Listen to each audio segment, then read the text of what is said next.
Okay, I got mine going.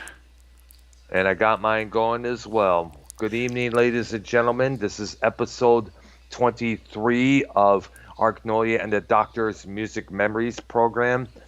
And tonight we're going to be doing the top 20 lists of both the Rolling Stones and the Who. Right. The number Yeah, two and number three of the British invasion. yep. No, I guess you could say the Big British Three. I guess you could say from the 1950s. Number one being the Beatles, the Stones being the number two, and the third one being the Who. There. Right. And the Yeah. Kinks are close, but they're a little bit back there because they, for some reason, didn't really get as popular in the U.S. as they should have. I mean, they I were know. popular, but they weren't on the level Massively, of the others. massively popular as the Big Three that we mentioned there. Right. You know. Yeah. So.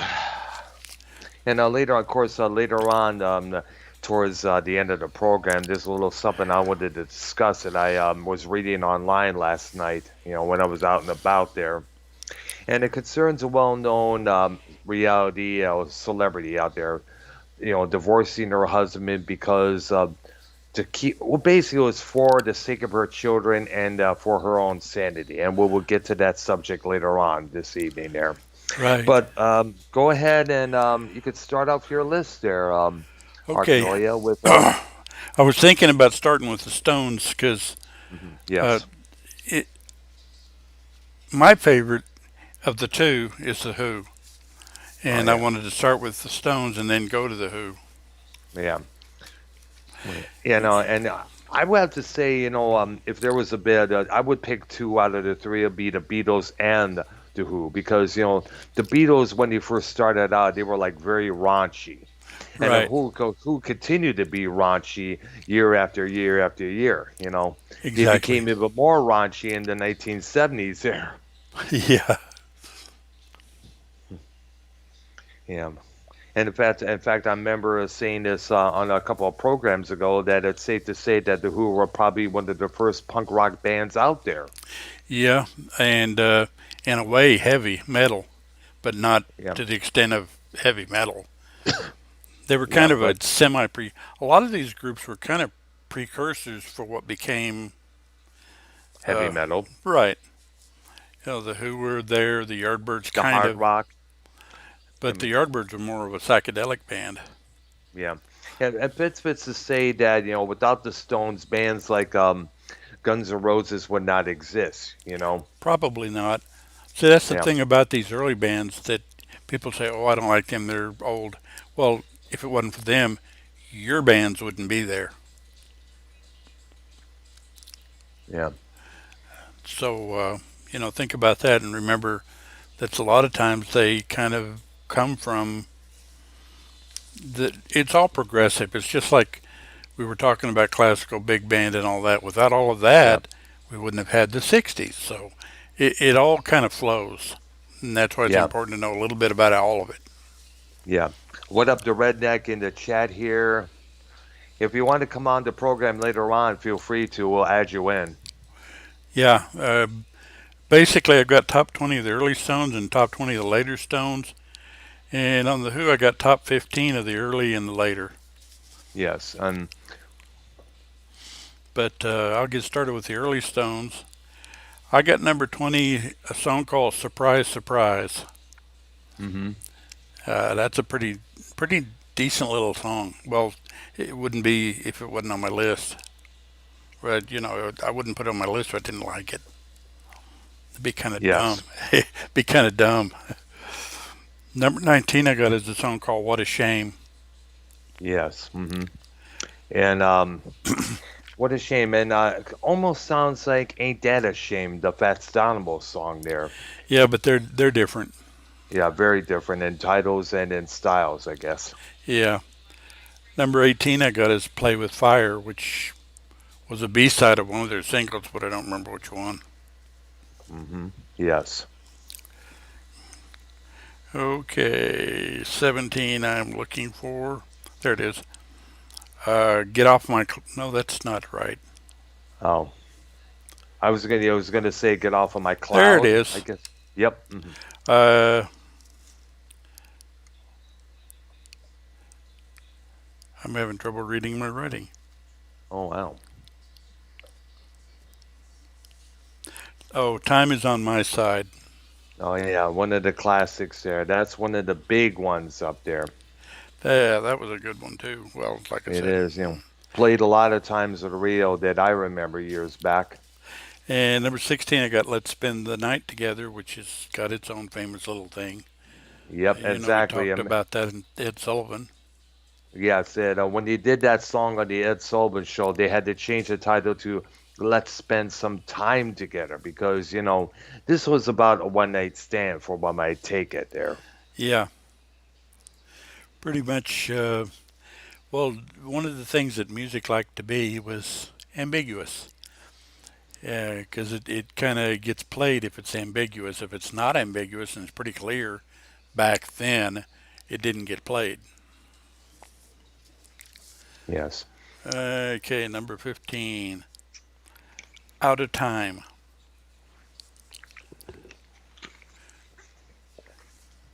Number And 14, oh, go ahead. now go ahead. Number 14, Lady Jane.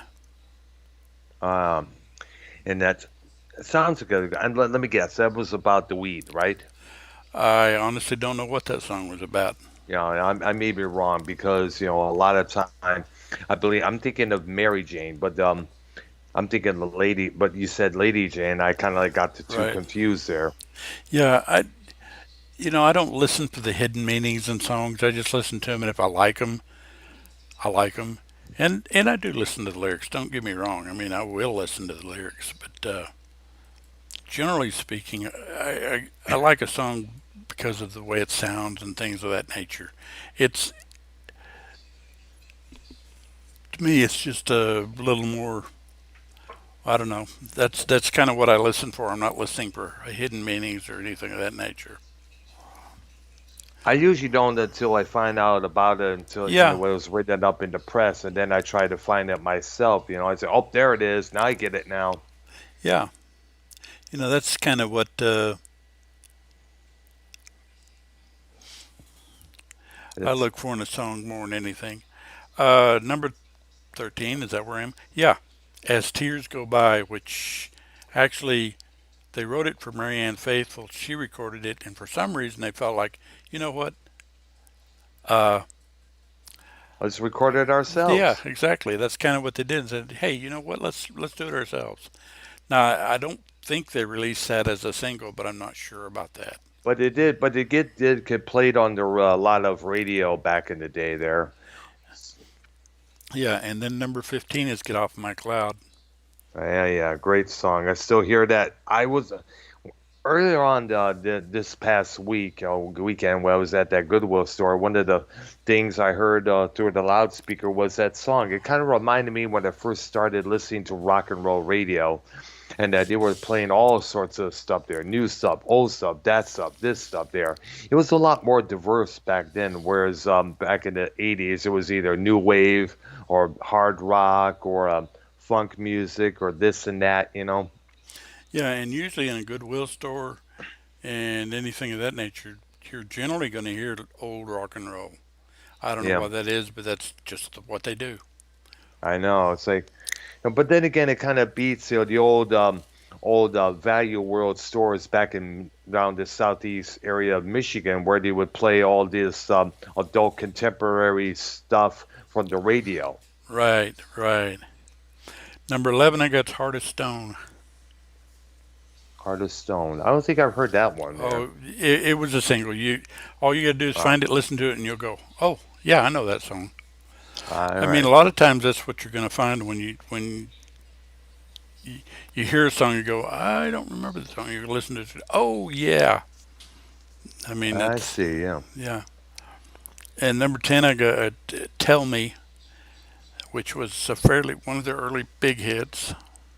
Uh, All right. Number 9, I got Not Fade Away, which is a Buddy Holly cover. Yeah, I remember hearing that as well there. And number 8, where'd you go? Number 8, I know you're on the sheet somewhere. Oh, there you go. Uh, have you seen your mother, baby, standing in the shadows? I remember that one. That was played a lot on the radio in the yesteryears. That was an interesting song to hear. Yeah, and that's a pretty long title too, because that's the entire title. I remember, yes. A lot of people just go by "Have you seen your mother, baby?" But "Standing in the Shadows" is part of the title. Yep, yep, that was a part of, yep, it was. Number seven, I got "Ruby Tuesday," which I'm pretty sure everybody's heard before. Absolutely. I remember hearing that a lot as well. Number six, I got "Paint It Black," which is actually another anti-war song. Oh, yeah, really? I never knew that. Yeah, and number five is going to surprise people because it's number one on a lot of places, but I got "Satisfaction" as my number five. Ah, probably one of the main songs that he ever, biggest songs he ever did. Yeah, I have it there because I hear it all the time. I mean, it's a case of you're overplaying it, you're overplaying it. Please don't overplay it. I mean, I But they like this can't song help a it lot but then because again, everybody it's wants to hard. hear it. Yeah, they do. It's probably one of the biggest songs to this very day. Yeah. Well, I think it was number one at one time of the Rolling Stone, which those people a lot of times don't know what they're talking about, but in this case they do. I Yeah. think it was number one of all the early rock songs or whatever. I don't Yep. recall what chart it was. I think it was the top 20 songs of the 60s or the top Stones songs, I guess you would say. Yeah, pretty much. But it was it's always high on virtually any list of that nature. Mm. Going back to Painted Black, that brings me, that's probably one of the most well-respected, Stone songs respected by the goth rock community. Yeah. Yep. Yeah. Next to Sympathy for the Devil. Right. Because Number. there was a lot of goth bands. I remember hearing at the Labyrinth, which was the underground club back in Detroit, where me and my old girlfriend used to go to. There were many bands who would cover that song Yeah. a lot. Yeah. And for them, I guess it had a little different meaning, Yeah, but it is what it is. Number yeah, four, I got "The Last Time." good song there. I remember hearing that song a lot of times there. In fact, that's probably one of my favorites from them and from that era there. I guess it's safe to say there. Next to a 19th Nervous Breakdown. Yeah. Number three, I got "Mother's Little Helper." Oh yeah, about a woman who doesn't like growing old, so she's feeling all this anxiety, and so she starts popping pills, as a Right. relief. Right. And number two, I think there it is. 19th Nervous Breakdown. I am. That's a But great little song. yeah, it is. Matter of fact, you remember the band Jason the Scorchers? Yeah. Yeah. Yes, I remember seeing them doing their version, a live version of that song on some cable program. I think it was on Showtime or whatever it was, or HBO. But I Yeah. remember doing that song, and he did it pretty damn well there. Yeah. That's another decent little song. They actually didn't get onto an album until they released some of their greatest hit stuff. Yeah, pretty good song, Oh, about yeah. I guess it's a song about a person with a lot of anxieties, heading towards another mental breakdown, I guess. Yeah, I think so. Of course, Yeah, we can a speculate lot of about some of them. And that's what I said I like about some of this is it can be ambiguous and let you put your own meaning in it. yep. But then And again, but then again, we don't have Mickey Keith on the line here, so he can tell us the true meaning. So we have no right, choice but to speculate. right, exactly. And that's the fun of it. And that's the fun of 60s music as opposed to nowadays. Nowadays, it's all pretty cut and clear what they're trying to do. But Yeah, back all then, it out in was the open. ambiguous. And that's It's what made kind it of interesting. it's kind of funny is that when you listen, let me give you an example of some of the meanings of the two particular different songs. Me So Horny and the Saving All My Love From You from Whitney Houston. Now, Yeah, we all know it's Me So Horny like the back of our hand. It's out there. It's way out there. People are condemning that song. It's influencing kids to have sex at a young age, blah, blah, blah, blah, blah, blah. But then again, you also have Saving All My Love for You by Whitney Houston, which is about infidelity. Right. Like I said, the ambiguous songs seem to get away with stuff a lot better than the It did, out yeah, there songs. And my number absolutely. one may be a surprise, but I've always liked this song a lot. It's all over now. I remember It's that song, it's got yes. great guitar licks in it. I mean, it just that I think that's what snared me. It just got some great guitar going on in that particular And song. you know what? Anybody who's just called off a relationship, could identify it well with that song. Yep, yep, yeah. But I used to love her, but it's all Yep. over now. Yeah. Now today it was I used to love her, but I had to kill Yeah, her. yeah. This is true. Mm, This is true. that's true Okay. as well. Yeah. Then I did a top 20 of everything from Satanic Majesties on. Hmm. Number 20, I got Angie. Like the Great song. Nice song. ballad. Great song. Great song there. And I guess it was about I guess from what I understand, it was about the ending of a romantic fling that Mick had with Angie Bowie. From what I Yeah, understand there. probably so. That a lot of singers or a lot of artists will write songs about either past loves, current loves, loves they wish they had, whatever. I mean, Yep. we could almost devote a whole show to that.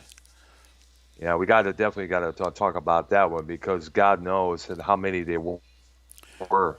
Well, I saw somewhere that Patty Boyd had three different songs written about her. So, Wow, that's something there. uh, Layla, something by George Harrison, and there was another George Harrison song, but I can't recall which one it was. It was written about her. Oh wow. No, Eric Clapton. Wonderful Tonight was about her. Oh yeah. Well, I remember reading about. Yeah, I remember hearing about. She was. I guess I guess what it was is that it was also about. You know, they were going to a party or something like that, and I guess he wrote down as saying, "You don't need to worry. You look great tonight." Such and Right. such. There. And just Yeah. went ahead and wrote the song, which is probably his Yeah. biggest song. Yeah. Probably one of the most well recognized ballads next to "Tears in Heaven." Yeah, yeah. And we Number, know the sad meaning of that song there. yeah, yeah. Number 19, I got Brown Sugar. Oh yeah, which is about again being sexually involved with a black chick. Yeah, yeah. Number 18, I got Monkey Man, which is off the Let It Bleed album. That's a nice I little remember, yeah, I song. had that album as well. And then number 17, I got Let It Bleed. Oh yeah, the song "Let It Bleed," by the way, there, Yeah, and that was the album cover that itself was one of the most stripped out covers there. I mean, like, damn, yeah, that was one weird cover. it was, but it was most interesting. A lot of rock album covers back in that day were pretty innovative, you know. Oh, yeah, yeah, Yeah. yeah. Unlike some of the album covers of today, which is kind of like boring, which is kind of just not that interesting. Well, it was like I don't know if you ever got it or not, but the Rolling Stones Sticky Fingers album actually had a Oh working yes, zipper on it.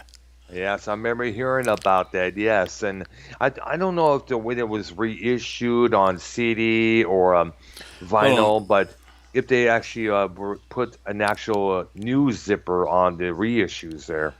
maybe the vinyl, but definitely not the CD because it wouldn't have worked. Yeah, that's true. Unless you had to find a very small zipper to go on with it. Right? Yeah. Number 16, I got is No Expectations, which is off of, gosh, I can't remember the name of the album. Hmm. But it's the Goat's same Soup. with, no, it's the same one with Sympathy for the Devil. Oh, Beggar's Banquet. Yeah, that's it. That's it. Yeah. 15 is Sympathy for the Devil. Oh yeah, probably covered by Motorhead, Guns N' Roses, and there was this one artist by who name went by the name of the Phantom, who did his, like kind of like a scary AMSR version there. I gotta Right. find it sometime there, but from what I understand, it was a very scary version of that track. Yeah. And number 14, I got is Jumping Jack Flash, which was a Pretty big song for them. And then number 13, I'm going to delve a little bit into probably my favorite album by them, Satanic Majesties. I've got The Lantern, Wow. which is an interesting little song. It does some great stereo tricks. That's one you need to listen to with headphones. Uh-huh. There are a few songs like that floating around. Yep. Number 12, I got Tumbling Dice, which was actually covered by Linda Ronstadt, too. Oh yeah. I think I remember hearing that version, believe it or not. And then 11, I got is an album cut, Time Waits for No One. Yeah, I remember hearing that as well. That's from It's Only Rock and Roll, if I'm Yeah, correct, right? I think that's absolutely correct. I Yeah. like that song. I don't know why. I know a lot of people didn't really a lot of Christian fundamentalists, came down on them because of the album cover. Here Comes the Stones being praised like Jesus or something like that. Yeah, yeah. Number 10, I got Wild Horses. Great song. Great Absolutely. ballad there as well. Also from the Sticky Fingers album. Yep. Number 9's Midnight Rambler. Nice Great little, song. One of my favorites from the Let It Bleed album. Because great it little was rocker. when I listened to first heard that with the echo in the background of the harmonica towards the little bridge there where they slow down, it kind of reminded me. It kind of gives you the feel that you're outside near a railroad track somewhere. And the ironic thing about that song is, I actually like the live version a little bit better.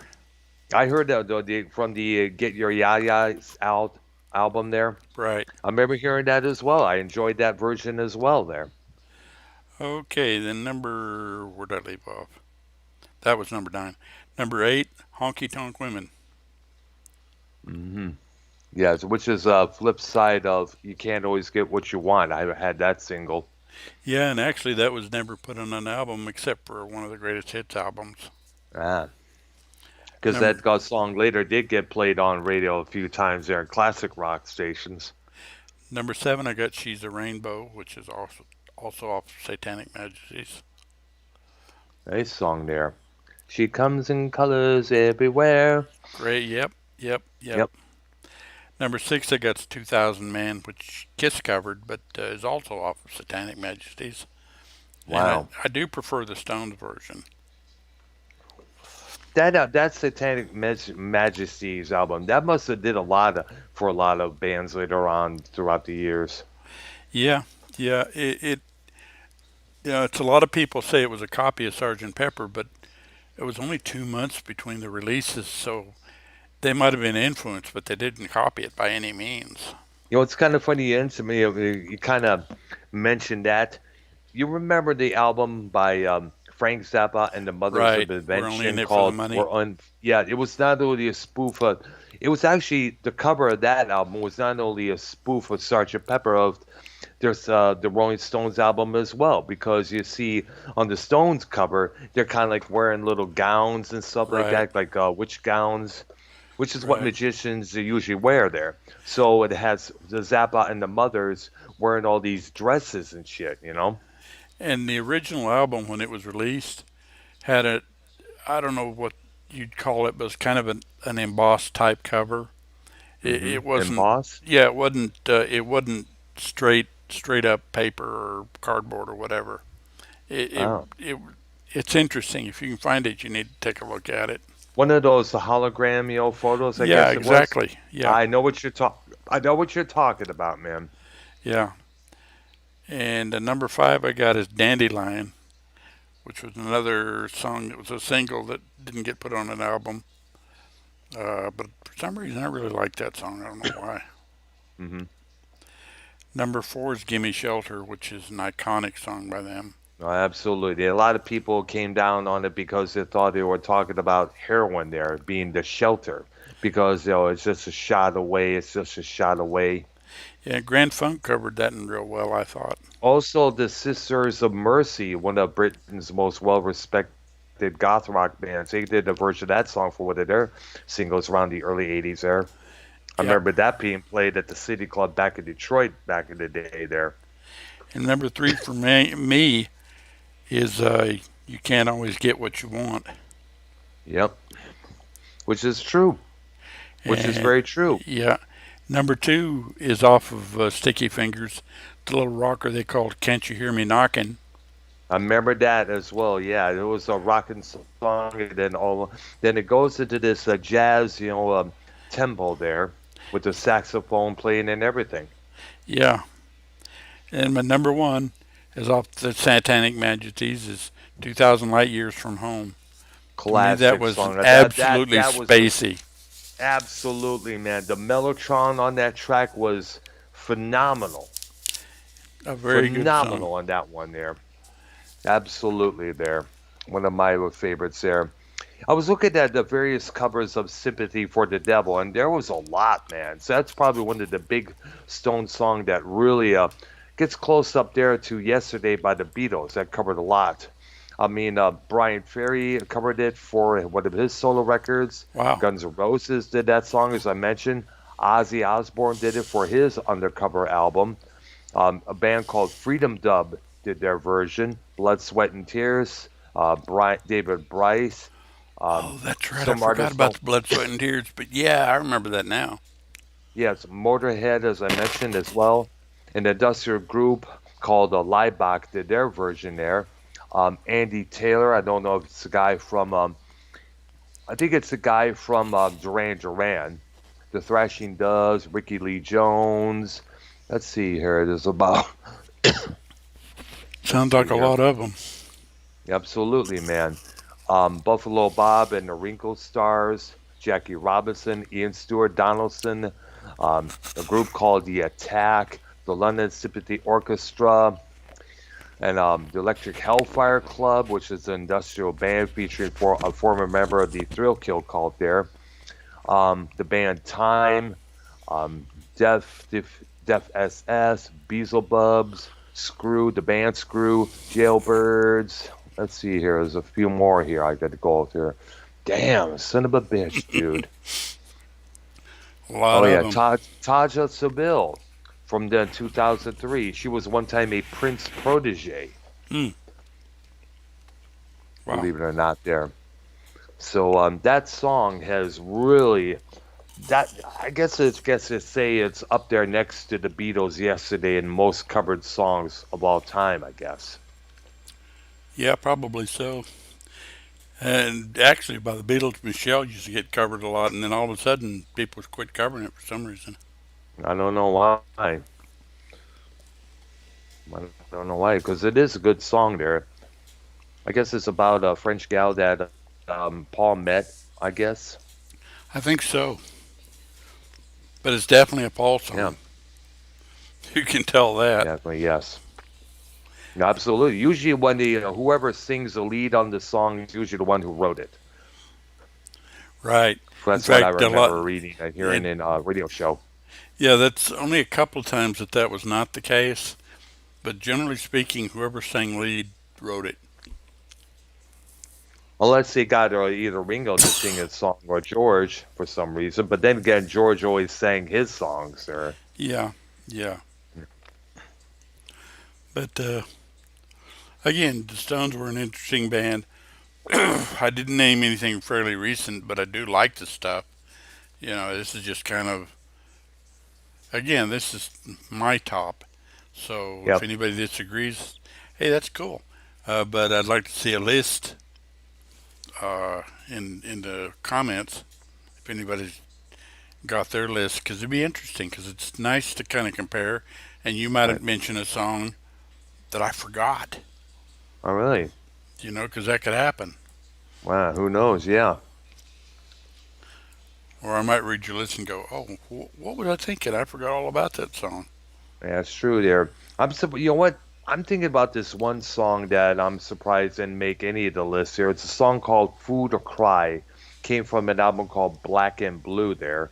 And I guess it's about, Oh, yeah, that's a good song. it is, yeah. Of course, off that album, nah, I don't know. I was going to say hot stuff, but not really. Yeah, well, Hot Stuff's a pretty good song there, and Oh, yeah. Crazy Mama is a good one as well. I remember I had a compilation called Suckin' in the 70s, which was a greatest hits from some of their 70s material, and Right. it was pretty good stuff there. Yeah. Pretty good stuff. Like I said, there are songs I didn't mention that are definitely good songs by them. Yep. Yeah, yeah, Redneck. Some of the stuff you're mentioning, we covered. The Beach Boys we're gonna get to because we haven't got to that phase of it Beatles. yet. Yeah. But Brednick, if you want me to add to the call, let me know in the chat if you want me to add you, dude.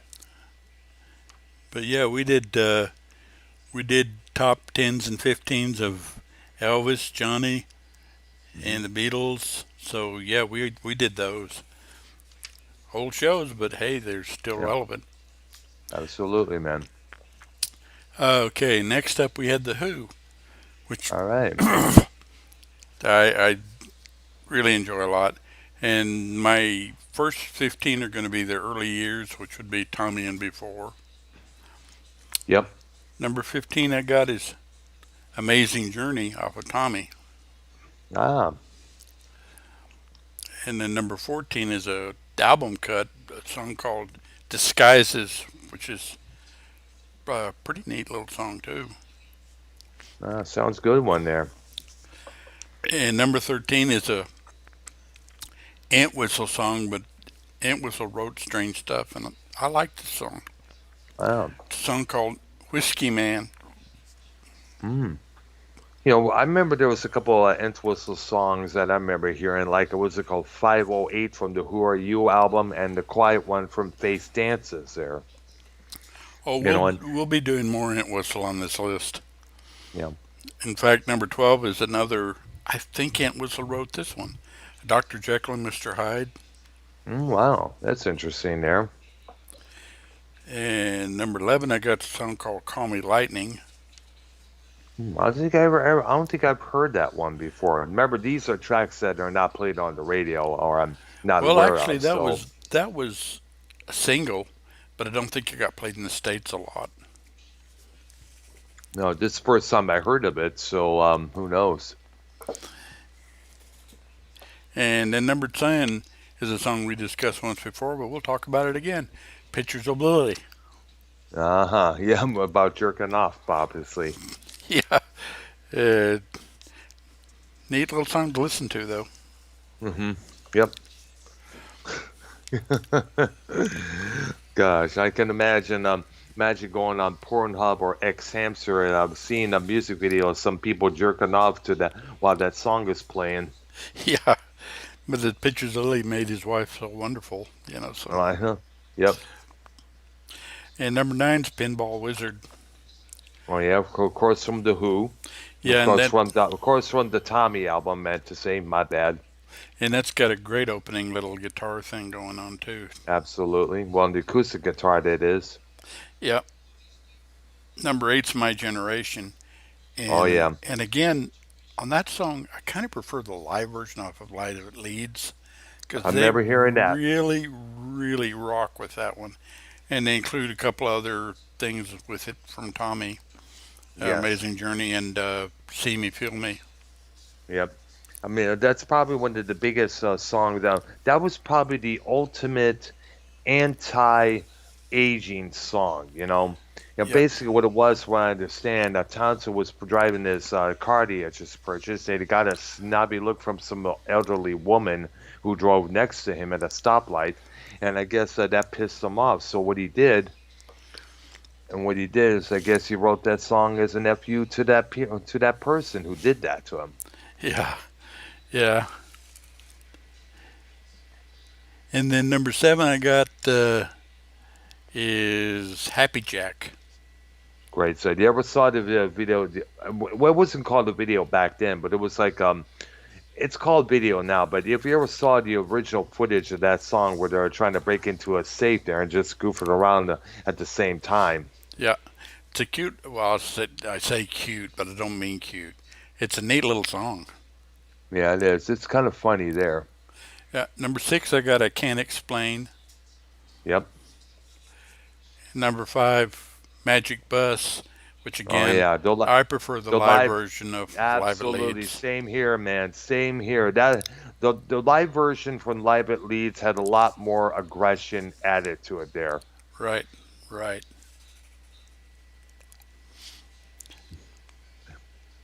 And then number four, I got Substitute, Oh yeah, great Me song for there. Him.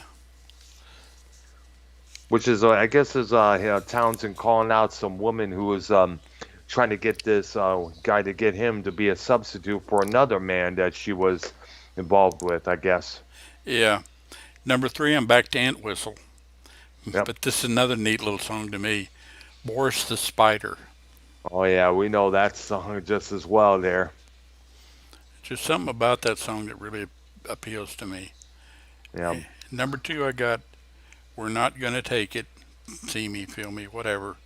Off of Yep. Tommy. We're not. Yes, I know. Which kind when I first heard that, it kind of it, when you think about it now, this just came to mind. If we ever mentioned that the title of that song without mentioning the artist, were people going to assume that it's a Twisted Sister title Yeah, because they're the same? right. Yeah.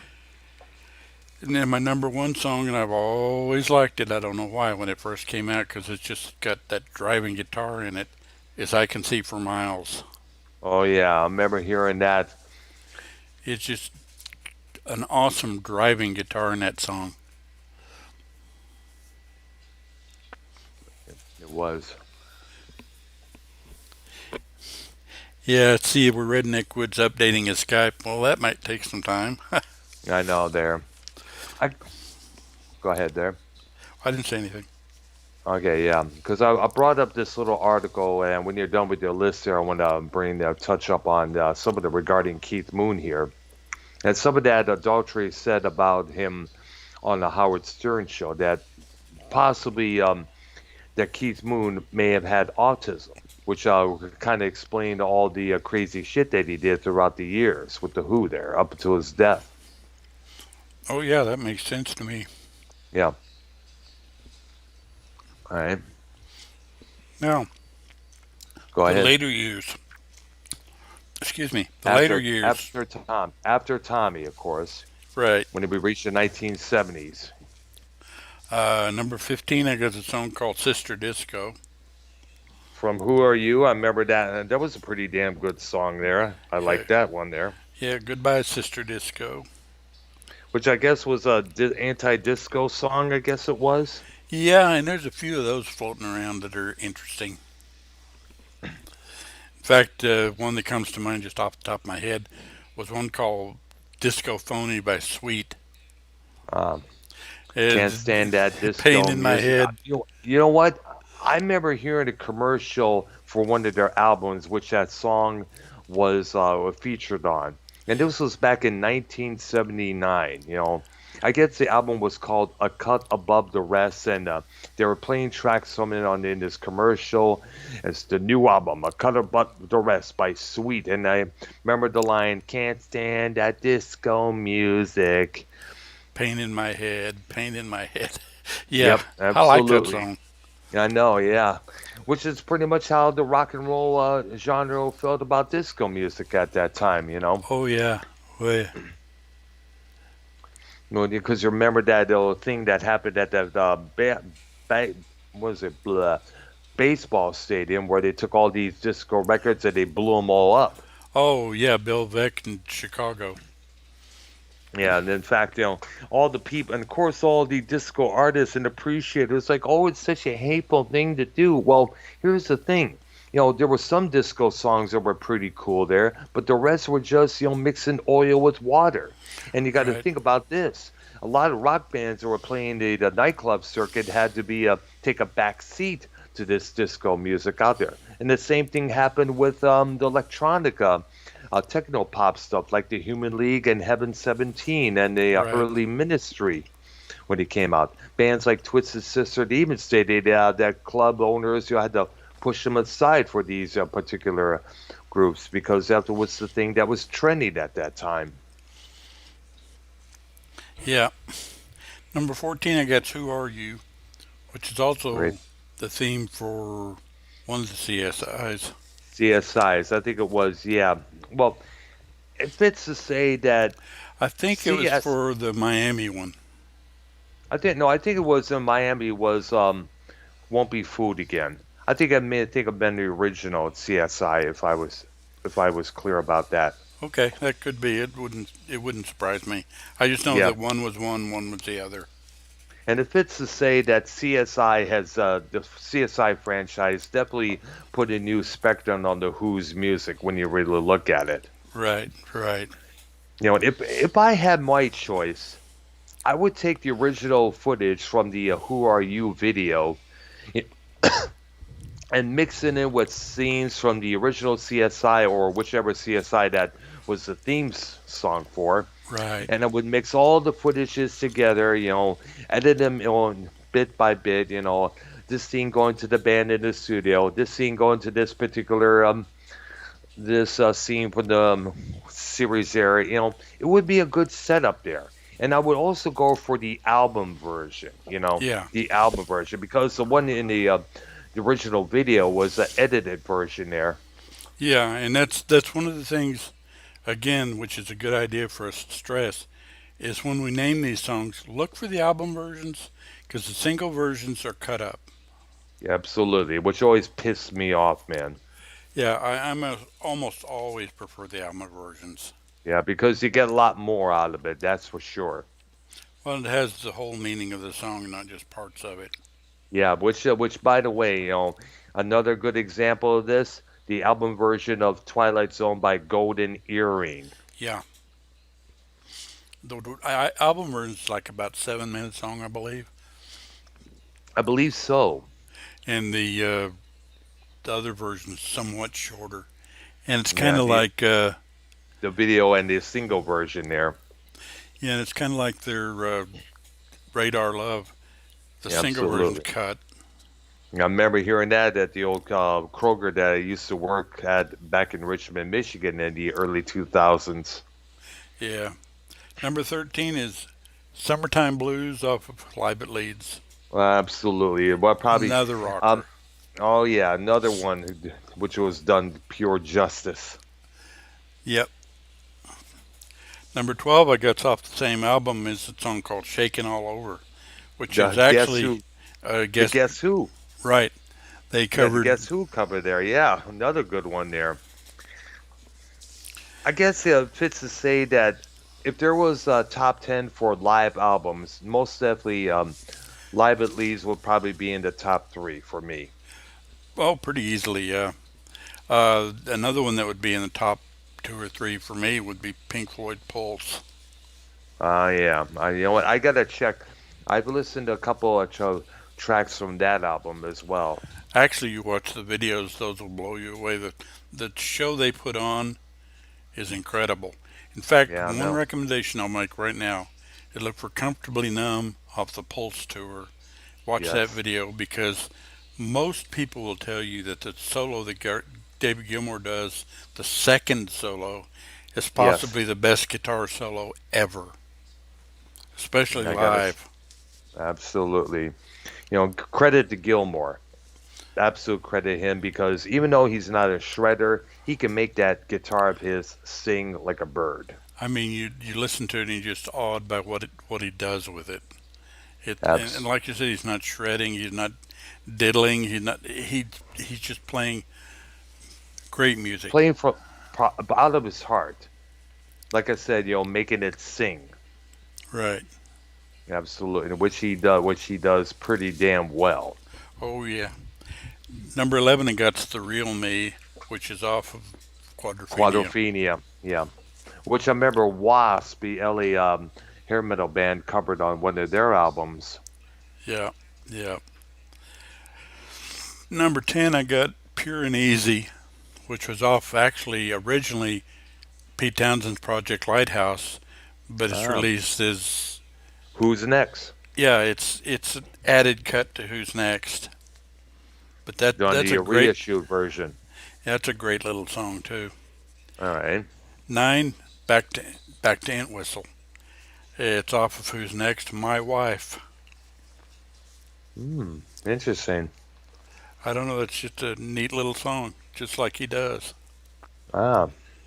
Yeah, and as you hear this, you're going to figure out what my favorite Who album is, Yep. a studio actually. Number 8 is Getting in Tune, which is also off that album. Yeah. Number 7 is Bargain off that album. Oh yeah, another great song. I'm gonna win your heart no matter what. I guess what's the subject of that track there. Number 6 is Song Is Over, which is again off that Great album. song. Great song. Great song there. And number 5 is Back to Quadrophenia, Love Reign Over Me. Number 4, Back to Live at Leeds, an Entwistle song. Another. Heaven and Hell. That's a Ah, nice. great little rocker. And that Actually, must have been included in the reissue version, it is in the which came reissue out. version. Yeah, I think because I remember it was I think it was Young Man Blues, and I think it's a couple others, and the two Right, tracks on side two. right. But that song, you kind of listen to it and you go, why'd they leave it off the original? Because they really, really rock on that one. Yeah, And like I but said, then it's an again, Entwistle song, and it's off of one of Entwistle did it on I think his My Size album. uh, Was it because My I mean, Size? I think one of the reasons why, there's a lot of, I guess that they could have put it out as a complete double album, the entire Oh concert, yeah. but I think it would have been, but it all depends on the cost and what songs they feel should go on the album, what shouldn't, you Well, know. actually, the Eh, re-release is essentially that. It's a Yeah, lot bigger concert. And number 3, back to who's next? Baba O'Reilly. oh yeah. Which we also mentioned, the title came from Alibaba, the guy who coined the phrase "Don't worry, be happy," and of Right, course, electronic musician Terry O'Reilly, who Townsend was listening to at that period. right. A lot of people used to call that song "Teenage Wasteland" because of the line "Teenage Wasteland" mentioned a few times in the song Yeah. there. When I saw the Who in concert, they actually did that song and were Yeah, able to pull off that opening with I don't even know what the instrument. I guess it's a mellotron. I'm not. No, it's I think not. it's It's no, something it's probably else. a synthesizer. I'm thinking it is Yeah, into a loop there. yeah, and they actually pull that off, and I mean, the song sounded damn close to the studio. You were, you know what? And no doubt, everybody when Townsend got out the mic and did that bridge line, Yeah, everybody sang along out loud. No doubt. yeah, yeah. Number 2, we're still on Who's Next, Behind Blue Eyes, Great song there. Another one. and of course there's the atrocious cover by was it Lincoln Limp Park? Bizkit, Limp yeah, Bizkit, one of those yeah. I bands. know new metal groups out there. They didn't even Yeah, do we the all. bridge. I know. Well, I mean, we all know this. I know we harped on this a couple times on our program there, but come on, Fred Durst, you knew how to do a cover, the better cover than this. I mean, come on. And if Yeah. I understand, their version was for a Halle Berry movie. I guess it was called. What's the title of that movie? I guess there, a woman who's slowly going insane. I think it was. Oh heck, I don't know. Uh, I don't get into movies much, other than uh, back in the day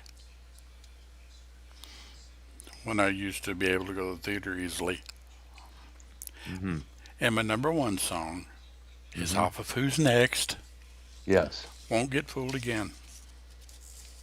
Yeah, it was called Gothica, I the mean, movie. oh yeah, Yep. The movie, yes. And of course, who won't get food again, covered by Van Halen on one of their live shows there.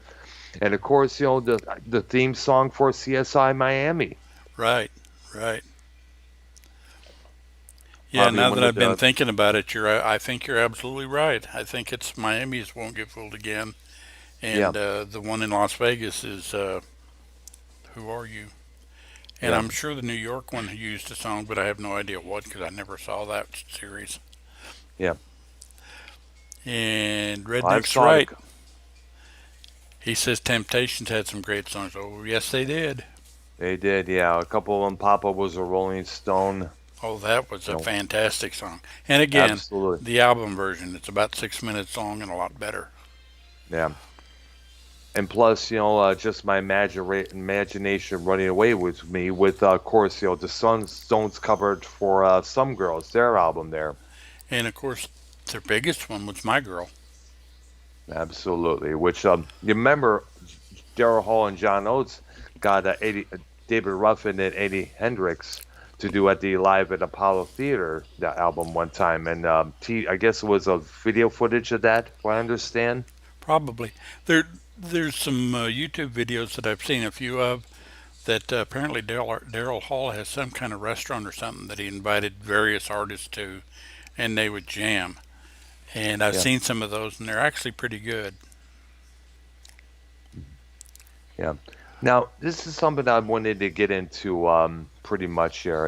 I just got and I heard this mention on the Howard Stern show from Roger Daltrey, the Who's frontman, who, by the way, is 74. By the way, he's wearing glasses now, and he doesn't throw his microphone around like he used to, even though it's still taped up.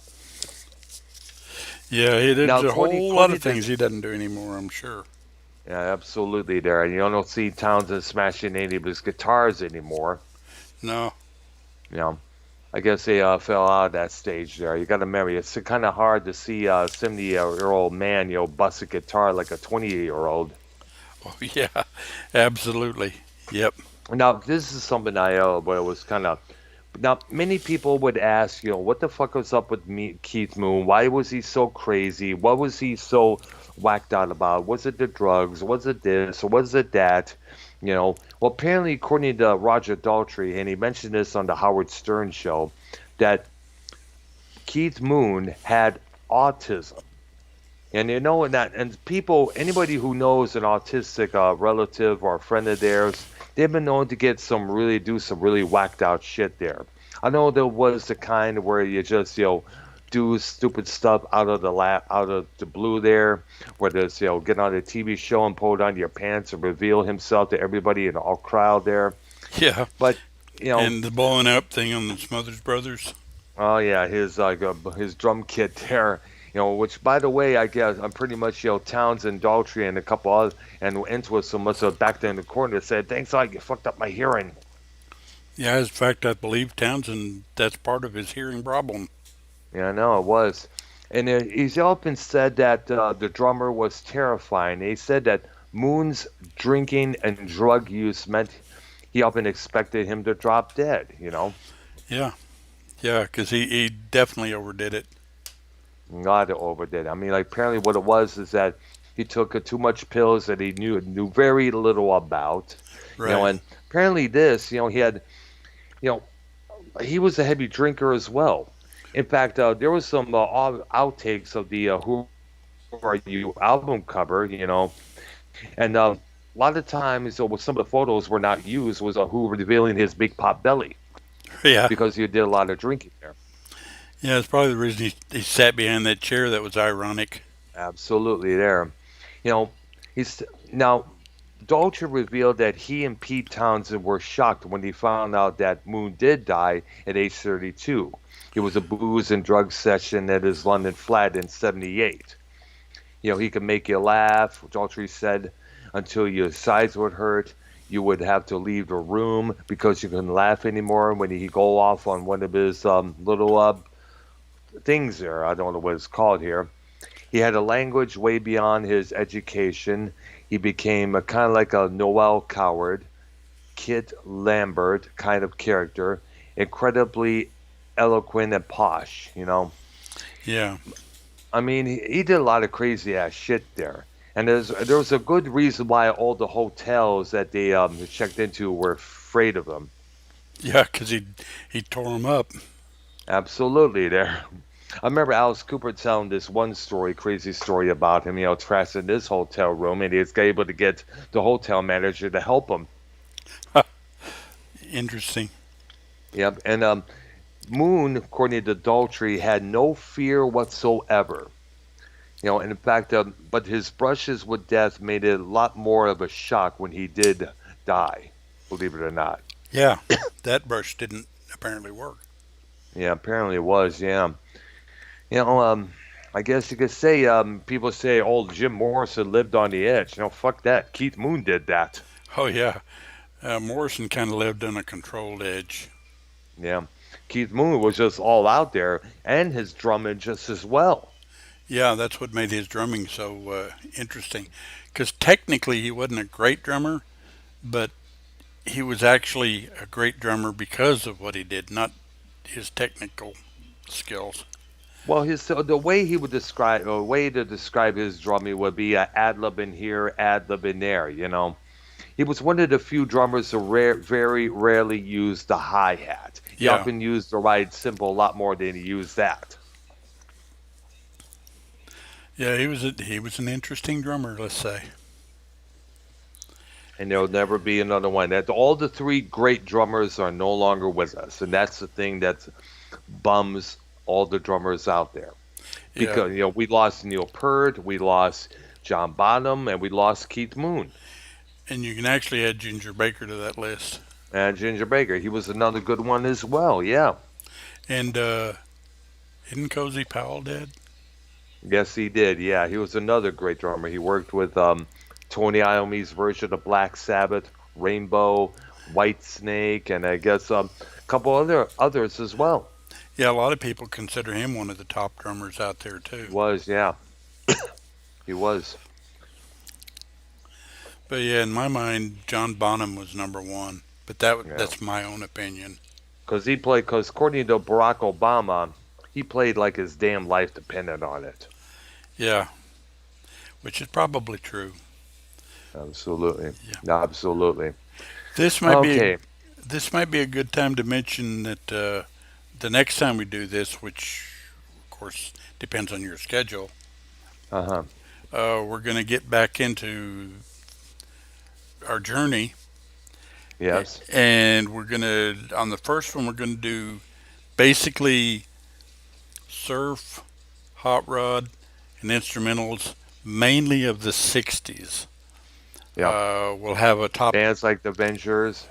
we'll have a top list for the Beach Boys and Jan and Dean, Hmm. and well, if I think of someone else out of that genre, but oddly, a lot of the hot rod type musicians had one or two hits, and that was it.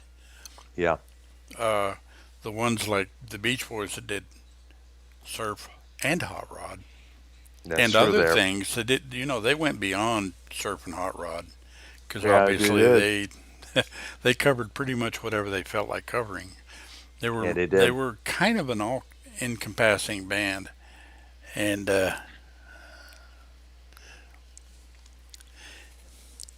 they're basically a lot. And I guess what we'll do beyond that will be the more mainstream '60s groups, which would be like Paul Revere, the Monkees, Grassroots, things of that nature. Yes, absolutely, definitely. And then from that, we'll get into garage bands, uh, or what's considered garage bands, and Pro then some or of the proto punk. yeah, and then some of the early psychedelia and some of the early metal before Okay, yeah. metal. But the next one we'll do surf '60s and instrumentals, basically hot rod, all that from the '60s, and then after that we'll get into I forgot what I said. Well, in that we'll do Beach Boys, Jan and Dean, in their top list. I think I've got 20 by the Beach Boys and 10 by Jan and Dean. All right. Now, definitely be learning to know about Janet Dean stuff there because I don't really know much about the Janet Dean. Well, the interesting thing about them is that I think it was called Surf City. yeah, they were basically good friends of the Beach Boys. In fact, Yeah, Brian Wilson gave them a song. I believe it was Surf City, yeah. and his dad got mad about it because it was like, hey, that could have been one of yours. And Brian Wilson's kind of like, hey, the guy's a friend, and he just gave And him the that's song. that's the one with the line "Two girls for every boy," Right, if I'm correct. right, Ah. right. Hmm. All right. So definitely on our next episode, I have to find out what time I am available because of my job schedule. I have to find out which days I have off this coming week there. All right, so I want to get into this little subject here, and then Redneck, if you still want to join in after this the next subject, let me know in the chat here. But I want to get to something here that's kind of like I was reading about this, and in a lot of ways I kind of relate to what Kim Kardashian is going through. Now, as you know, Kim Kardashian filed for divorce after 7 years of marriage with from her husband Kanye West. Right. And I guess Kanye West has been known for a lot of years. He's a rapper, he's a producer. One of his songs I remember I heard featured a sample of King Crimson's 21st Century Schizoid Man. Look for the track Power by him, and you see what I'm talking about there. And apparently, the rapper's bid for office for the presidency and his explosive Twitter rants, often targeted at his wife and her family, reportedly the final straw for Kim that made her realize she needed to end the marriage for the sake of both her kids and her own sanity. Now, according to the source close to page 6, Kim was really supportive of Kanye during his struggle with his mental health. And apparently he's supposed to be bipolar, for what I understand. Oh, wow. But she knows he has to do the right thing for both, as I mentioned, her kids and her own sakes. A Yep. second source noted that she never came out and publicly and endorsed him.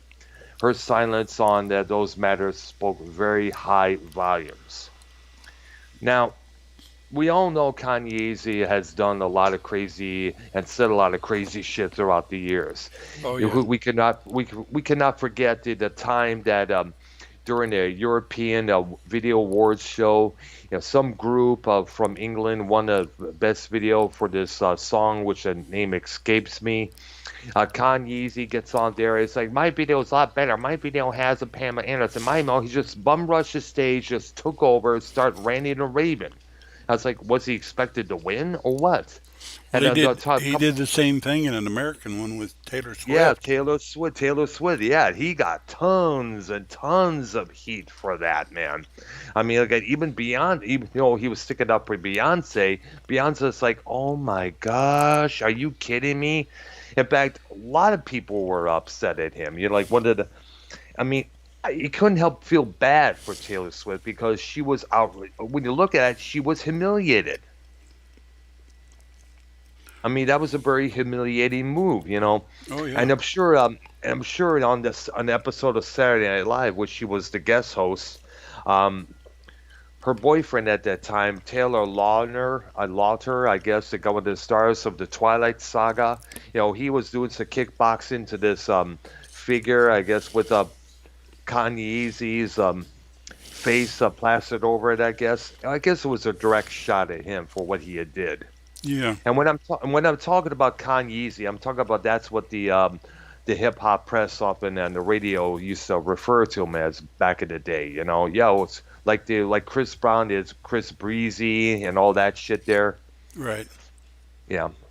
Now, the reason this kind of took me is because for about 3.5 years, I was involved with a lady named Nancy up until her passing in 2001. She had a mental illness, and she had what they call a chemical imbalance. She was very scared of being around, crowds of people. If there was a big crowd at a concert, she'd be way far in the back. There was hardly any people there. Whenever we would go to a place like the flea market or a shopping mall there, she always tried to avoid it at every cost. At one time, she conned me, to go into Myers. I'm going to go in a nearby Myers so I could check out some candles. I was like, are you ready to roll? Just a minute, and blah, blah. And it's like, we stayed there for a damn half hour. And she's like, and I was pretty mad at her for this, Oh, yeah. because I wanted to head out to this particular place, and she's like, she basically pulled the rug underneath my feet. And she finally admitted that the reason she was like that is because she got this tremendous fear. But even though it was not her fault, and you remember that Chihuahua, the Taco Bell commercials? Oh, yeah. Yeah. There was a big billboard advertising this particular Taco Bell item, and it had a little dog up there with its mouth open, and she would get freaked out by that billboard for some reason. I said, "Well, just don't look at it, but it's hard to avoid." She would say such and such. And she was always a demand. Whenever I said no to something, I don't want to do this. She always started her whining, is her pouting. You don't want to do this. You want to do that. And finally, there were a lot of times where I just said, I'm like, why am I doing this for? Why am I involved with this woman? She's going to act this way. And there were a lot of. I'm thinking possibly Kim Kardashian was getting the same vibe from Kanye West. Possibly, yeah. Yeah. And the question is, a lot of times when somebody is involved with someone with a mental illness, it's not going to really last forever because there's going to be times where that individual is going to throw their hands up in the air and say, fuck it, I'm done with this cat. I'm done with this chick. They're driving me nuts. They're driving me up the damn wall. Yeah, that's pretty good assessment.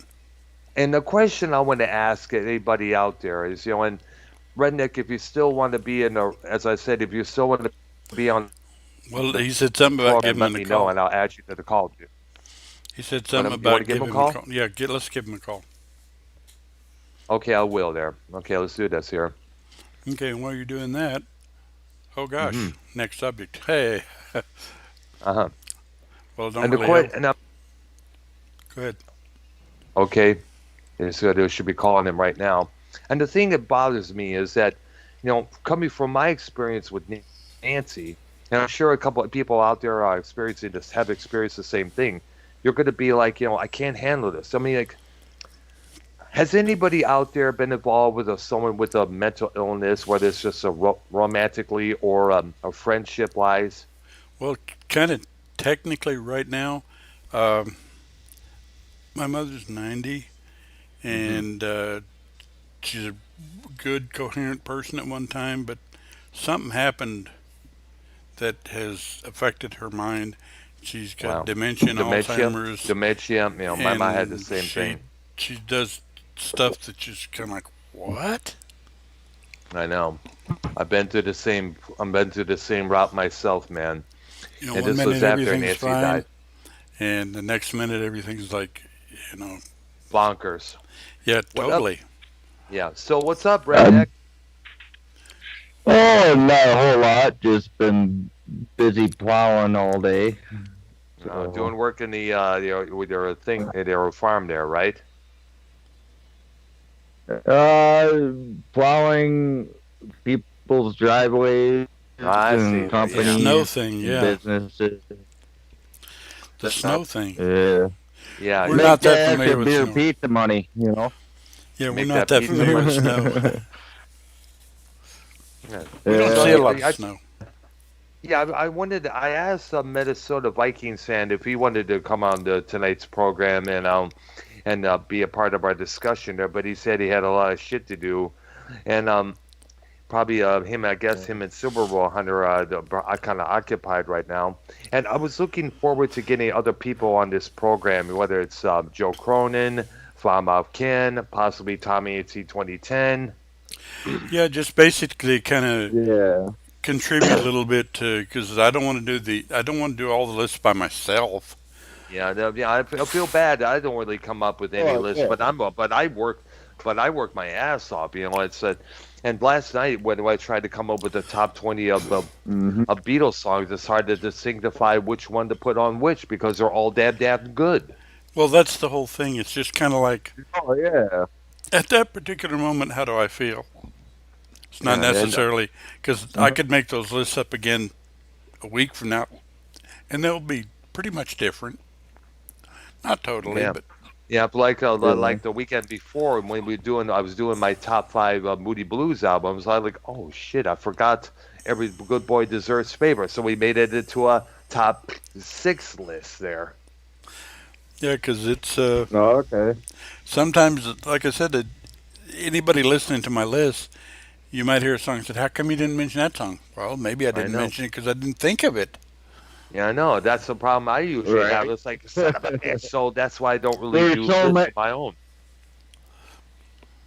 Yeah, there's so many out there. That's the thing. It's like so Yeah. many good songs out there. You just pick what you're going by right away type deal too. You know, Well, Yeah. that's why in the big and groups I kind of divvied them up into early and late, because a lot of times their style yeah. changes.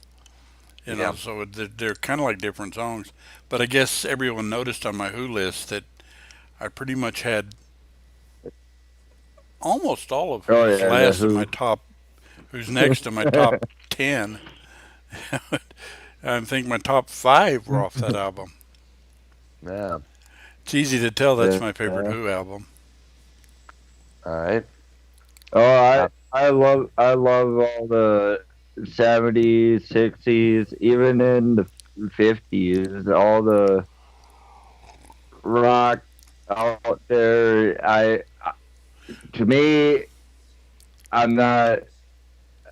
I don't really pay attention a whole lot on who sings and all that, just because I'm just enjoying the music. Oh yeah, Uh, well, that's I kind of one of the if I reasons. hear something that's good, I love it, and I just haven't been able to, ex- especially okay. I named off some, you know, some bands here and there on the chat, but there's a whole shitload more. But Yeah, that's on kind of one top of the of it, reasons that. songs. There's so many songs. Well, it's kind of one of the reasons Dr. Earl and I decided to do this was kind of help people see Especially some of the Yeah. this. Yeah, especially the people of today because they only know the radio hits, Yeah, and a and they lot of only times and I a lot of Yeah, bands and don't you really know know. what? I record my own fucking music, so then I listen to when I'm going down the road. oh yeah, oh yeah. Yeah. I, I can't stand what's out on the radio anymore. I know. It's I know. You're horseshit. not the only one. You're not the only All one. the It's like remixes. Yeah, I can't even find a regular station. I mean, there's some on Sirius that are good, but I can't even find a regular station on the dial that's worth listening to because they just play, like you said, garbage. Even our local oldies. Yeah, and where I'm at, they every station except one station. Every station they play country music, but it's the new country. Right. yeah, Okay, the pretty boy country. Yeah. one station, one station they do they call it classic rock. What 5 years ago? Yeah. Oh man. Nowadays it's Motley Crue guns. It's horrible. I know nowadays classic rock is now Motley Crue or it's old Sammy Hagar or Loverboy. Whereas the classic rock that we originally remembered was Derek and the Dynamos and Cream there. Uh, yeah, Beatles, Yeah, Rolling I mean, Stone, to Moody me, Blues. to me, Motley Crue would be classic rock to me because Yeah. my age. I mean, I'm 35, so, but Oh, Wow. I, dude, I I'm in look my at it, 50s, man. I'm double your age. Yeah.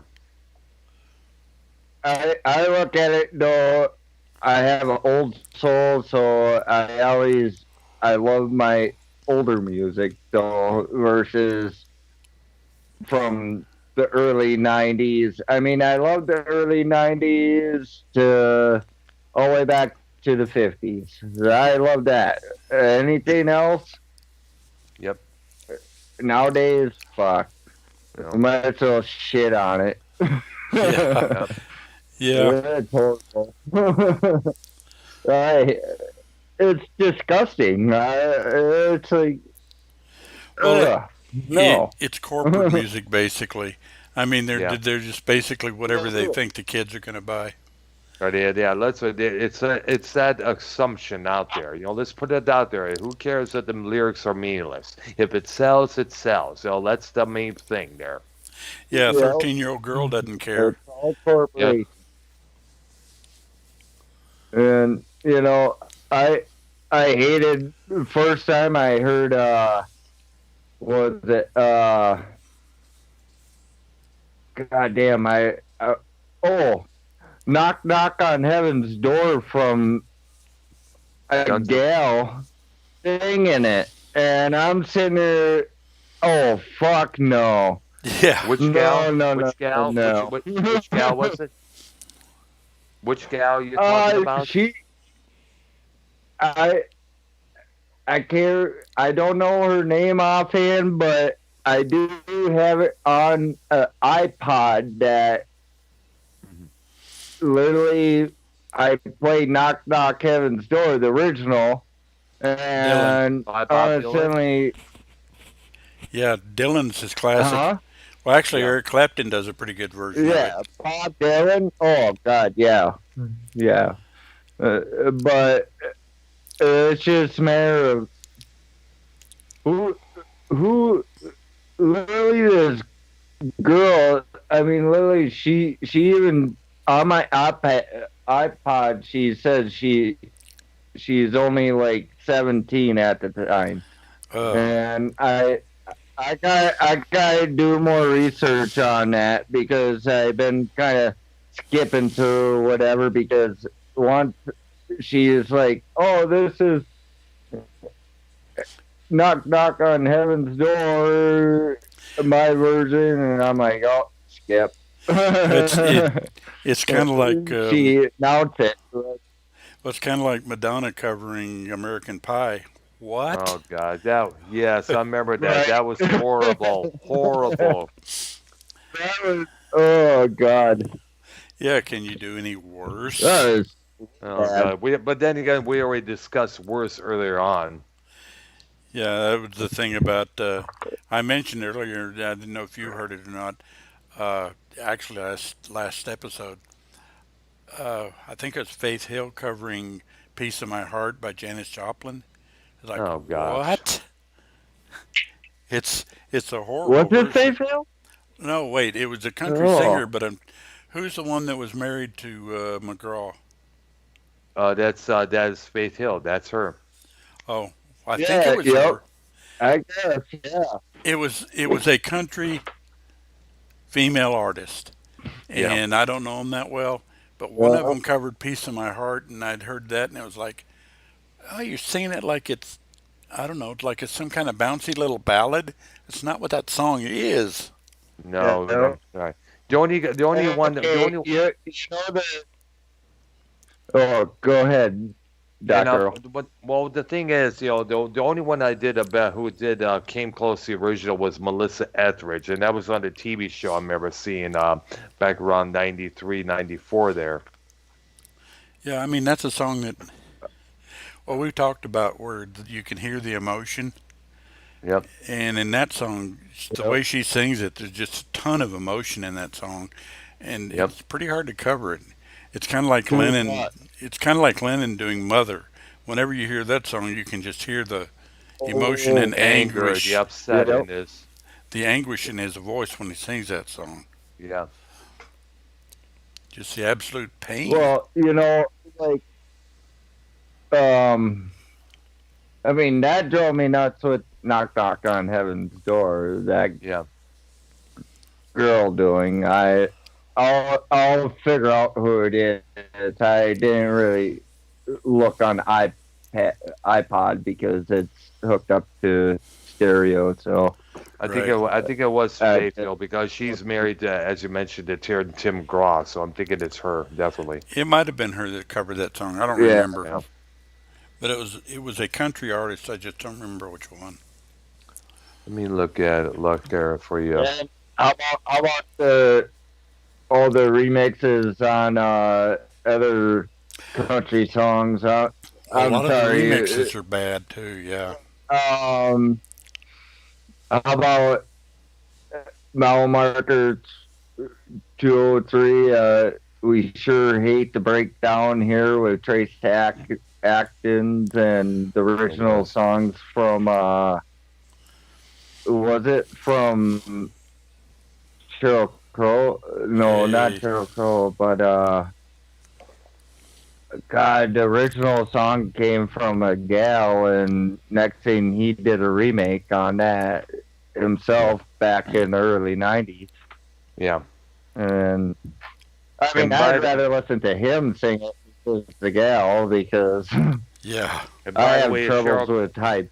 Sheryl Crow needs a boot in the foot up her ass, for trying to cover "Sweet Child of Mine," Yeah. which she did a terrible Oh version of. yeah, Oh gosh, that was that horrific. was bad. That was bad. Or No, Bonnie Raitt doing, I, "You Got It" from Roy Orbison. Yeah, because I don't think anybody can top the Roy Orbison version. And the thing is, that's the thing, they get these, female artists to do some old rock standards for all these stupid chick flicks around it, which was big around the 1990s there. Yeah. And that's the thing. yeah, Give yeah. us a break. Give us a damn break. Yep. And I mean, okay. everybody Kid Rock, and Cheryl Crow doing Pitcher. Oh I mean, gosh, I never I liked don't that mind song. the song, but it's the thing is the original song, Yeah. A lot of people don't really know about totally the original. different. I know. A lot of people don't really know about the original version of "What About Love." It was referred before Hardcover did in Right. 1985. It was done by a Toronto-based band Oh, simply yeah. called Toronto. Mhm. A lot of A lot people of didn't times really you No, don't know. I know about it. A lot of people don't know Yep. certain songs are covers, until Absolutely. it's kind of like, oh, that's a cover? Yep.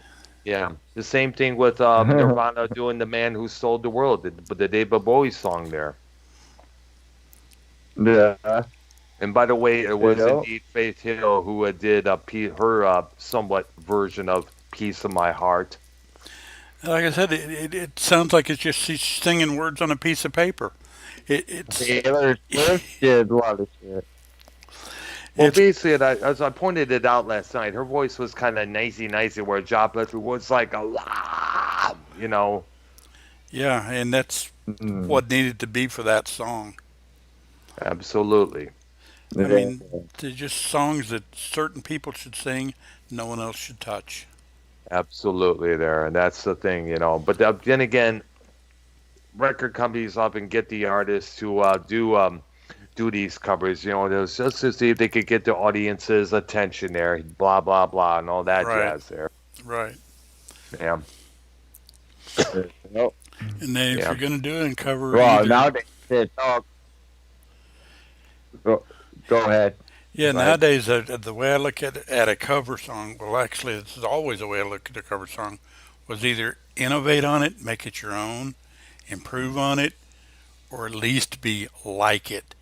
Don't get onto some kind of, I don't know what kind of kick you get onto, because sometimes cover songs are better than the originals. It happens. Oh yeah. Vanilla Fudge, you keep me Sometimes, hanging yeah. on. Oh, yeah, that was a badass cover right there, man. That had a lot of emotion in that one. Yeah, they actually sounded. A lot Yeah. more angrier emotion in that version there. Yeah, they actually sounded the way the song should have sounded. Absolutely there. Oh yeah. Yeah. No, I just think it's crazy though. It's just with music these days. I'm just like, oh my god, what happened here? Yeah. Well, we'll get to Vanilla I Fudge. can't listen to any radio station. No radio station. No, I have to sit there and Bluetooth my phone and have recordings on going because I can't stand it anymore. Wow. It's just that bad. No. Well, my car To doesn't have me, a at least. my car doesn't have a CD player. I actually can play flash drives, so I throw them all on a flash drive, and I can fit 2,000 songs on a flash drive. I'm hoping to get me a car with Oh, that still yeah. has a tape deck so I can put an adapter in so I can hook up my phone and my MP3s to. Yeah. Oh, I want the 8-track. I got a Oh, bunch of God. 8-tracks. Oh, I Wow, did. now Man, I had a holy ton of those damn. things. Wow. I got well over 208 tracks, so I'm like, man, Those are I collector's items. this Yeah, I they was in are, that. and they're in good shape. Yeah, I was in that area So, too. In fact, I actually had an 8-track recorder, so I'd make my own. mhm. Well, yeah, well, when I grew up, my old man he had this expensive system. It was where you could play any size record on, and then on top of it, you could do an 8 track, and you could do recordings on records and also on 8 tracks, and it was Oh wow. just crazy. Yeah, we I grew up. Okay, my high school during parties, I didn't throw out. Okay, my high school years was early 2000s, Yeah. and I'm sitting there fucking playing records and 8 tracks, and everyone's just having a hell of. I mean, small country town, so we're sitting there fucking loving country in the past, and also loving our classic rock at the Oh yeah. time too. I mean, we were just loving it from the 50s all the way up to the early 90s. It was Yep. iffy, but and then we did recordings of shit on 8 tracks or records, and yeah, they didn't turn out very well. We all sound like shit, Uh-huh. but we tried. Oh yeah. But yeah, I mean, and all he had was, I mean, center console with the whole unit, and then two big stand-up speakers that were on the side, and that shit, you could play a record in it from the 60s, and it would sit there and fucking knock glass out off the counters. How bad the bass would go and all that, and how clear it was and shit if Oh you man. blare it. And Wow. it was awesome. I was just like, this is pretty damn cool, you know. My Oh, wow. brother and I, we dealt with some hardcore music off that more than anything. Every party we did, it was always, well, let's just use this versus hell, we had boom boxes and all that shit, but Oh fuck yeah, we did. Yeah. it. Use something that's gonna be worth it. It'll shake, like literally. You could be it sat downstairs. You could be upstairs, and you feel the vibration on the floor on your feet through your legs. Oh wow. Wow. Off the two speakers. It I would be, mean, it was a good system. it would be really was interesting. Back at the Leland City Club, or throughout the '90s, we used to we whenever we needed a back massage, you would stand right, put that back so right up against the speaker, and the boom for the bass from the speaker would just help you out right there. Right. Yep, I I done that. I've done that a few times at some concerts I've been to. Like I had VIP and I was able to go back and do whatever. And I'm like, I was having troubles with my back. Fuck, I went right against the speaker and just. Oh, Boom. Oh, dude, it felt so good. I was like, feeling like a noodle. I'm like, awesome. I love it. And that I couldn't believe it for doing a record or even 8 track. Oh wow. how those speakers, how old they were. I mean, how old the whole thing was. I mean, it was over 45 years old and sat Wow. there and fucking just shook the house. And we had a big 5 bedroom house and all that. I mean, it was just we had a big house and Wow. it was just fucked up. And Dude, the big thing at that uh, time in my teenage years were cassettes. My teenage years, oh yeah, it was basically records. 8 tracks hadn't even come out yet. Yeah, wow. Yeah, that was the same thing with me until I discovered the cassette. I remember the very first cassette I actually bought from the store was Dirty Deeds Done Dirt Cheap, the AC/DC album. Wow. Yeah. Yeah, that's the one with yeah. No, during well, it wasn't in oh, that go song in there ahead. called Big Balls or something like that. That was good. Yep, it was. That was it. Yeah, it's been a while since I've heard any Yeah, AC/DC, but I remember those Uh, two. yeah, I remember. In fact, yeah. I put that in the chat. I'm like ACDC, I remember I saw that as well. right? Yeah. Yep. Mhm. I I have two cassette tapes Hmm. that were. I have the number one cassette tape that was made of Elvis's Oh wow. Alice's Restaurant. recording, and then I have Ozzy Osbourne number one cassette tape.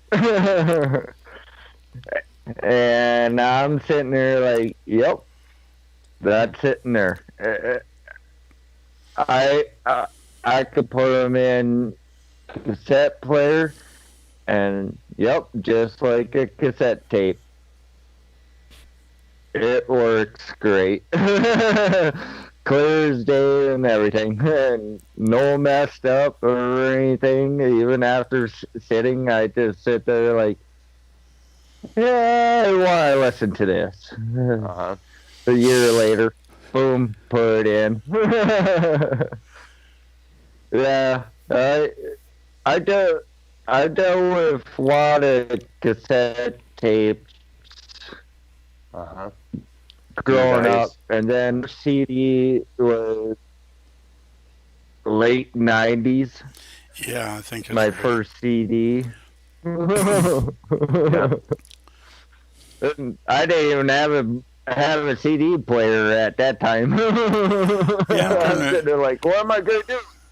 Oh, I'm trying to I did. remember I what my did. first CD was, and I think it was Jimi Hendrix. Are You Experienced? Actually, my first Yeah, CD was my very first CD that was actually it was given to me at a place called the Ritz in Roseville, Michigan. It was by a band called Surreal, and I forgot the title of it, but the singer for that band was also the DJ for Z Rock, surreal. the Detroit affiliation Yeah. affiliate from there. And who cannot forget Z Rock? Yeah, I think my first 8 track was Chicago Transit Authority, Oh yeah. the I had a first album. phone call. Well, my first CD was what, what the hell was it? I think if I remember right, because I ended up with like 2 or 3 CDs in one year during Christmas, and I'm sitting there Uh-huh. like, I don't even, I have nothing to play them with. But the first one that I opened up was it was, I want to say it had to been an Elvis one, Oh wow. and I Wow. sat there like, okay, well, I got the original, I got the first cassette, number one, Okay, but then I know I had Elvis one, and then I had Beatles, and then I had. I want to say it was. Let's see, I don't have that third one anymore. Oh So wow. I main reason is after moving so many years and shit and Wow. try to hang on to, but I can't remember the third one offhand. I know the third one was going to be a something later though, uh, and which would have came up with, but I sit there like, okay, now I got a CD of the first cassette, but I got the cassette. And then also I got the record because my old man. Yeah. It's like, oh So man, so how do you feel, I so love Redneck? it though. So Redneck, how you feel about vinyl coming back? I love it. All right, because right now, instead of I don't CDs at give a the nearby Walmarts here, there's a lot of vinyl albums, including the new AC/DC, a lot of country artists, a lot of reissues as Wow. well. Yeah. I mean, I, okay, my buddy and I, he, we were big into vinyls even throughout high school because, well, knowing that my buddy got intrigued because knowing what my dad had, Wow. and every time doing a party is freaking good music and shit, and he want he ended up buying a record player, but a smaller one. He Um, I couldn't had one. find one like I had one of what my those when dad it was. had, and and yeah, him and I we go to there's like in Minnesota over towards Maplewood, one not in the mall part, but separate, whatever. There's an actual little strip mall on the other side of the mall that strictly all for records. Uh, And we him have and one I here. would go in there and buy. Actually, we have And a, I still, there's a record store in the Old Town Spring area that I've yet to go back to. It's been a while. I tried to check out the last time I was there, but it was all closed up. It was called Space City Audio. Huh. I gotta check that place no, out once again okay. if it's open there because it was closed on that Sunday when they made that video. Yeah. Yeah, no, I mean, it definitely, like, they opened up back in, I want to say 2004, Yeah. around there, 2005. And we went there picking up all these records. I mean, I I got a lot of records still, but now I don't have the player anymore. Yeah. I I don't. got the I got the player, After but I my don't have the dad records. passed away, yeah, I got the records, and it's like hell.